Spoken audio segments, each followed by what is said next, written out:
Olá, esse vídeo é feito com a intenção de discutir a prisão do ex-presidente da República, Jair Messias Bolsonaro. Se sabe que o então presidente, hoje ex-presidente, foi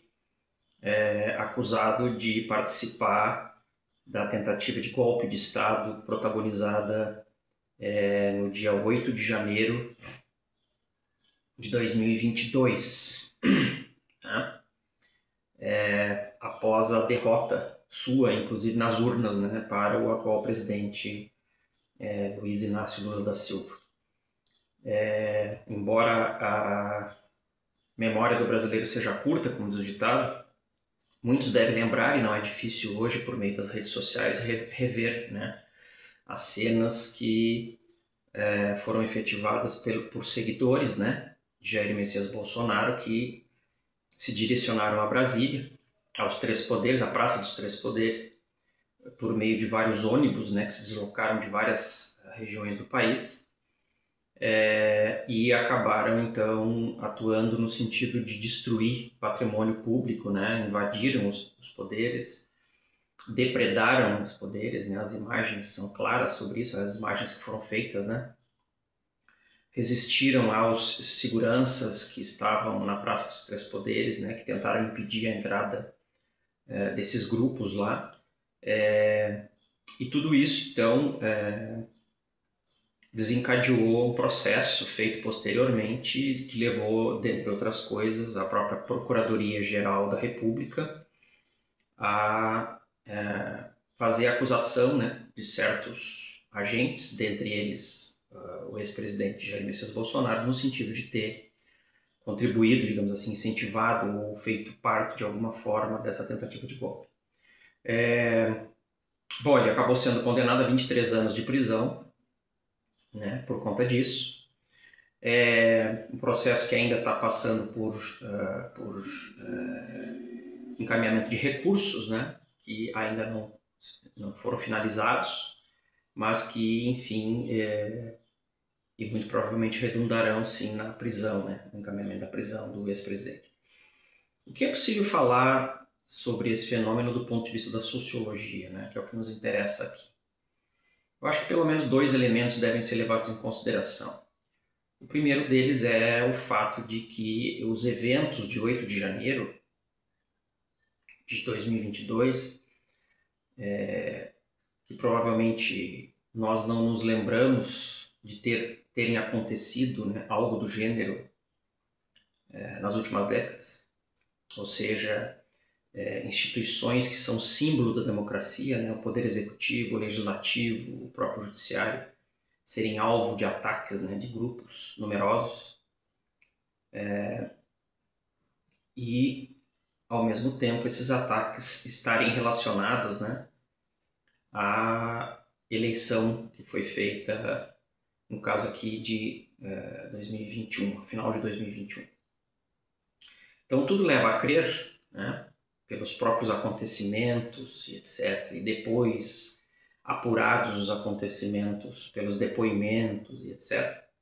que sim, as manifestações de 8 de janeiro estavam relacionadas ao fato de, então, o presidente Jair Messias Bolsonaro não ter sido eleito. Aliás, um fato inédito no Brasil, porque desde a redemocratização política ocorrida no Brasil a partir da década de 80, todos os presidentes foram reeleitos, O próprio Fernando Henrique Cardoso, o próprio Lula, primeiro e segundo mandatos, foram presidentes que foram reeleitos, No caso de Jair Messias Bolsonaro, não houve a reeleição, o que demonstrou um fato inédito no Brasil, pelo menos relativo às últimas décadas. E isso gerou, então, essa manifestação feita por parte de uma população que, obviamente, o apoiava. Se não o estivesse apoiando, não teria feito a depredação que fizeram na Praça dos Três Poderes, em Brasília. Então, isso acabou redundando num processo em que as autoridades do Poder Legislativo e do Judiciário, melhor dizendo, do Poder Judiciário, estabeleceram o envolvimento de Jair Messias Bolsonaro, não só ele, mas ele como uma figura até então mais importante, como presidente do Brasil, sendo apoiado por um número significativo de pessoas, chegaram à definição, os membros do Judiciário, de que Se ele não esteve envolvido diretamente insuflando essa invasão à Praça dos Três Poderes em Brasília, ao menos ele abdicou da sua posição, que poderia ter sido e deveria ter sido a de inibir, né, coibir esse tipo de atitude, né, respeitando o rito democrático, ou seja, respeitando o fato de que havia perdido a eleição e que, portanto, caberia a ele passar a faixa para o próximo presidente da República eleito, né, assim como tem sido feito desde, pelo menos, a redemocratização política ocorrida na década de 1980 no Brasil.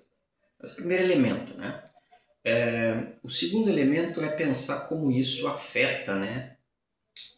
os sentimentos, né, do povo brasileiro do ponto de vista das eleições. Quer dizer, se nós tivemos anteriormente a prisão de Luiz Inácio Lula da Silva, que, aliás, ao ser preso, não insuflou, digamos assim, nenhuma tentativa de golpe, não insuflou os seus seguidores a invadir a Praça dos Três Poderes, acatou a prisão, inclusive, né, que se deu, inclusive, durante um bom tempo nas dependências da Polícia Federal da cidade de Curitiba. Mas, voltando aqui, nós tivemos a prisão antes de Luiz Inácio Lula da Silva, representante da esquerda política brasileira, a partir daquilo que ficou convencionado chamar a Operação Lava Jato, né, e do envolvimento do presidente, então, com a questão da corrupção, né? Nós tivemos agora, então, estamos convivendo com essa nova realidade brasileira no final de 2025, com a prisão, então, do presidente Jair Messias Bolsonaro, do ex-presidente Jair Messias Bolsonaro, representante da direita, vamos dizer assim, né, do ponto de vista do espectro político brasileiro. Isso, do ponto de vista do imaginário social, é muito complicado, né? Porque, em grande medida, vai se somando a um histórico fragilizado do ponto de vista das instituições democráticas brasileiras, e que vai insuflando nesse imaginário uma leitura que coloca que tanto a direita do espectro político como a esquerda do espectro político nós temos políticos que se corrompem. Então isso nos mostra, em primeiro lugar, que é muito difícil que daqui para frente nós sejamos ingênuos, né, a ponto de acharmos que a corrupção ela se dá eminentemente do lado da esquerda ou, por outro lado, eminentemente do lado da direita do espectro político. Vai ser difícil daqui para frente a gente afirmar esse tipo de coisa, tendo visto o histórico de prisões que aconteceram no Brasil nos últimos anos, tanto à esquerda quanto à direita do espectro político. Como também, de um certo modo, isso gera um desgaste, né, do ponto de vista das figuras políticas, um desgaste que já vem se dando nas últimas décadas, um certo desencantamento, digamos assim, do ponto de vista da política como aquela capaz de efetivamente compor processo de desenvolvimento, de justiça social e assim sucessivamente no Brasil, né? Sem que tenhamos candidatos, enfim, figuras públicas envolvidas com a corrupção, que pode, talvez nessa janela dessa decepção ou desse desencantamento em relação às figuras políticas, abrir espaço para uma terceira via, que a gente está chamando aqui de uma terceira via, ou seja, nomes que possam surgir na política que não estejam atrelados nem à direita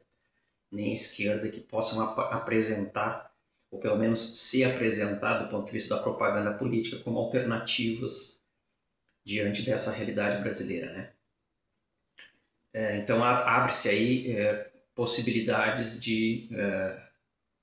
um novo sujeito representativo de grupos, né, que ao menos grupos que estariam nos últimos anos distanciados desses radicalismos de esquerda e direita, de se colocar no espectro político, angariando novas esperanças, né, expectativas por parte de parcela da população que tem se desencantado aí nos últimos anos, tanto com os candidatos tradicionais de direita, quanto com os candidatos tradicionais de esquerda.